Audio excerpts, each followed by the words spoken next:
Mr. Chairman, good morning to you here. You're in this unique position here. Let's talk politics secondly, but let's get into business first here. President Trump said, do not raise car prices. And I'm curious, have you or will you raise car prices with these tariffs? Well, our industry is very interesting, Jason. I mean, we're pretty resilient, and I think what you're going to see happen there, needless to say, there's going to be a cost of goods sold going up. I mean, we're going to see a little of that, and the car industry will. But at the same time, I think that the consumers actually could benefit from all this because, in the car industry, if we have a vehicle that's been on the lot too long, we'll discount it. If that happens with these cars that come in with tariffs, we'll begin to discount. We're going to have we're going to see used car values go sizably up, I think. Coupled with the tax cuts we're going to be able to pass sometime in April. And even today, this morning, I noticed where the Chrysler, Ford, I haven't seen about GM, but Chrysler and Ford are beginning to offer discounts to customers. In other words, they're offering this morning that you can come in and buy from a Chrysler or Ford dealer and pay the same thing that an employee pays or employee with a factory or a local dealership. Sure. So I already see the manufacturers are discounting. So I think between the discounts from the dealers, the discounts from the manufacturer, the tax cuts we're gonna have, and the increase in used cars prices, I think that very well a customer could be in a position where they actually buy a car for less, one with a tariff as opposed to not tariff. I think that's where we're heading. Well, I agree with you. The demand for used cars will most likely indeed go up. But I'm curious if Chrysler, Dodge, Jeep charges you more as a dealer for a vehicle, are you going to absorb that price increase, or are you going to pass that along to customers? Well, that's a great question. I mean, we're going to do what we have to do. I mean, every deal is different. And if we arrive at a price with the consumer, that's the price. So sometimes that price may be a little bit more margin for a dealer, maybe less for a dealer, better for a customer. But it's all going to convert to fair pricing because we have to do that to be competitive. And of course, when we do that, we start talking about service and so forth. But it's going to be pricing is going to be fair to the customer. We wouldn't sell it, we wouldn't be in business. Well, explain how this is good for Texans, for customers. I mean, if demand for anything like used cars goes up, it's going to cost more, though, right?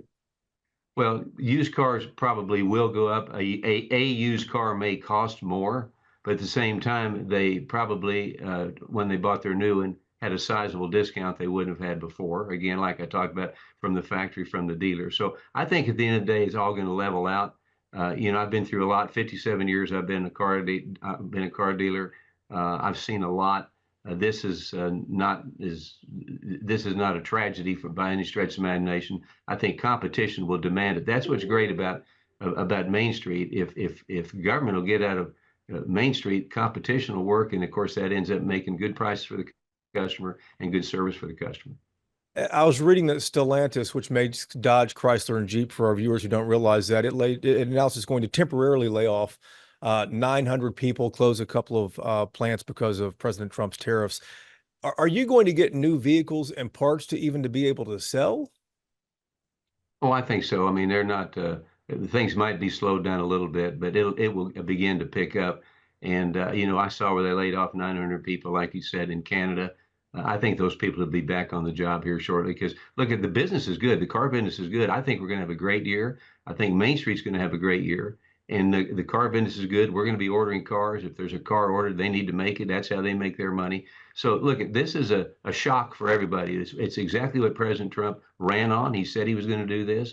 I think at the end of the day, it flattens out and we cut the trade imbalances we have with these other countries. And free markets and competition exist, and that converts again, like I said, to the benefit of the consumer. Well, I think a lot of people would probably appreciate some confidence right now with what's going on, especially in the stock markets. They had their worst day in 5 years, 2.5 trillion wiped away on Thursday alone. Friday morning, stocks were down too. And many businesses outside of the car business, as you probably well know, are facing higher costs because of the tariffs by President Trump. As chair of the House Small Business Committee, what are you hearing from your constituents? What are you hearing from small businesses across the state? Well, that's a great question. I travel all over the country as chairman, and I am a small business owner. I'm a Main Street guy, and I will tell you, Jason, people that are on Main Street, mom and pop, people are trying to make their business go and put people to work and give service. What the biggest thing on their mind right now, what I get asked is, when are we going to pass the tax cuts, and are we going to keep cutting regulations? mean, that's what, look at, we can talk about stock market, all this, but Main Street America, 99% of the businesses in America are small businesses. They want those tax cuts and they want regulations cut. We're doing a good job in cutting regulations, but the importance of these tax cuts, I cannot say enough. That's what Trump got elected on. That's what many of us got elected on. We need to come through. Tax cuts are what people want on Main Street America. When they cut their taxes, they have more cash. And when they have more cash, as you know, small business doesn't save it; they spend it. They spend it on R&D. And the other thing about this is on the tax cuts is they're going to get 100% expensing. 100% expensing is huge for businesses to be able to buy a piece of equipment, write it off the year that they get it. So that's what Main Street's after. And if Main Street gets 100% expensing, they get tax cuts, they get regulation reduction, we're in business. Any idea when Congress might vote on a tax cut? The spring, summer, fall? I know you Yeah. want to do it ASAP. Yeah, well, you know, the House, as you know, we passed our bill, the big, beautiful bill, as President Trump says.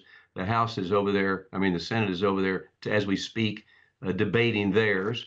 I think what they need to do, they need to take the Houses and just pass it. That's what President Trump is asking them to do. So I think we're pretty close to getting it done. And when we get that done, all the rest, like I said, goes with it. I think you'll see Main Street taking off with a lot of confidence, hiring people, giving service, carrying more inventory, and we'll be back in business. And a year from now, or even 6 months from now, we'll look back at this. It's a pretty good jump start. Let me shift back to tariffs here for a couple last questions. Prices are set to rise at grocery stores, at department stores for electronics and things like that. How long do you think Texans can maintain or sustain these higher prices? Well, I mean, that's a good question. I mean, I think that we probably will see cost of goods sold go up a little bit, but I think this summer, once we, again, I get back to the tax cuts and regulations, I think people's confidence will begin to soar, and I think they'll see more money on their check, and will competition will begin to bring inflation down. Here's the deal. You've got to create inventories. If we create inventories in business, in any business, it creates discounting. When you have discounting, that does itself lends itself to cutting inflation, and that's what the economy's about. But inventories right now are coming from overseas, from Canada, from Mexico, and places like that, aren't they?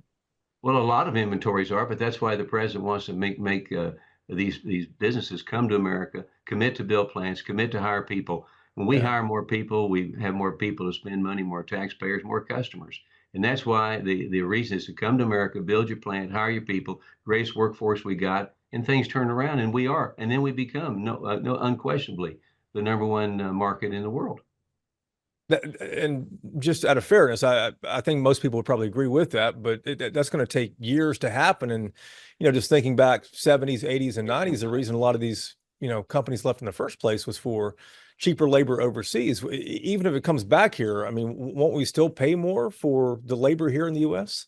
Well, we'll see. I mean, it's up to President Trump, and he's a deal maker. I mean, I think too. And this is just Roger talking, but I Right. think if a company commits to build a plant the next 2 or 3 years, they sign up for that. I think they very well could get a huge discount on a tariff they may be paying right now, and get going. I mean, that's easy. That's making the deal. That's fair, and let people commit, because it does take a long time to build a plant. But if you begin to build that plant, begin to hire those workers, and know your reduction is coming in your tariff or whatever, that's a good incentive to bring jobs back to America.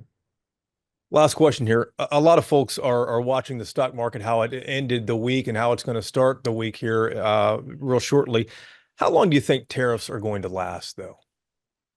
Well, that's kind of a hard question. I mean, I think they're on an individual basis again. I think if a company commits to build or hire, they could get a tariff removed, a tariff reduced. I think it's on a one-on-one basis. It's on a standalone basis. I don't think there's one tariff fits all. That shouldn't be that way. Right. And they will. We already see world leaders calling President Trump, wanting to come over, wanting to negotiate. Some have already reduced their tariffs, so it's beginning to work. But I think that. There's not a one size fits all, like I say, each is individual. And I think that's what the negotiations will be about. Can the U.S. win this trade war? Absolutely, we can win. We're the greatest country in the world. We got the greatest production, the greatest resources. We got the best workforce in the world, Americans. And absolutely, I mean, I would not want to compete against the United States of America in a manufacturing event or a production event or whatever. We got the best workforce. Let's put them to work. And you sound quite confident for folks who are watching their 401ks dwindle in the stock market right now, and and small businesses are facing higher costs. You do sound quite confident that this is going to work itself out. No, I do. And I'm an entrepreneur like a lot of your listeners. Small business people are confident people. They get early, they stay late. And all they want, I'm telling you, if we could pull that trigger today of taxes, regulations, 100% expensing, small business would take off and their attitudes would be fantastic. Mr. Chairman, we always appreciate the time, sir. Thank you. I see, Jason. Thank you.